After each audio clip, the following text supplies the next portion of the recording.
জন্মদিন, আজ সবকিছু সারাতে হবে বাবা। ওর তো মা কবে চলে গেছে, আমাকে সবকিছু করতে হবে। এখন দেখি ওর কতগুলো বন্ধু আসবে। দেখি বাবা, তুমি আমার জন্য কি গিফট এনেছো? এই তো তোমার আজকে জন্মদিন, আমার মনে আছে, আমি তোমার জন্য তাই একটা কেক এনেছি। কেক এনেছো? বা, কেকটা তো বেশ সুন্দর। আর কি এনেছো বাবা? আর আর তোমার জন্য আমি বেশি পারিনি, তোমার জন্য 15,000 টাকাই দিয়েছি তোমার পড়াশোনা করার জন্য। ঠিক আছে বাবা, ঠিক আছে। এবার আমার বন্ধুগুলো আসবে, তুমি দেখো যে ওরা আসবে, আমার বন্ধুগুলো সবাই আসবে, দেখে চিনে নেবে সবাইকে, আমি পরিচয় করে দেবো।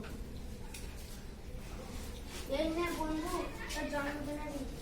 এই দেখো বাবা, এটা আমার একটা বন্ধু, এর নাম আকাশ, ঠিক আছে? এটাকে আমি চিনি না, তুমি এখানে থাকো বন্ধু, এখানে থাকো। বন্ধু, এই যে তোর জন্মদিনের gift। এটা আমার আর একটা বন্ধু, এটার নাম সকালে, ঠিক আছে বাবা? তুমি এটাকে ভালো করে চিনে রাখো, তুমি এখানে ও, থাকো। তুমি আমার সেই ছোটবেলাকার বন্ধু ছিলে নাকি? হ্যাঁ। কোনো শতায়ু নয়, আমি জানতাম, আমি তোর অন্নপ্রাশনে দিয়েছিলাম। শুভ জন্মদিন বন্ধু। আমার তো সামর্থ্য ছিল না, তাই আমি তোর জন্য ছোট একটা গিফট নিয়ে এসেছি। না বন্ধু, আমার এটাই খুব ইচ্ছে ছিল, এরা যে আইফোন, তারপরে এই গাড়ির চাবি দিল, এই দুটো সবই আমার কাছে আছে, কিন্তু এই তোর এই ঘড়িটা যেটা তুই দিলি, এইটা কিন্তু আমার কাছে ছিল না বন্ধু। তুই আমার আসলের বন্ধু। এই ঘড়িটার কি বা সামর্থ্য আছে যে আমাদের মতো গাড়ি আর মোবাইল দেবে?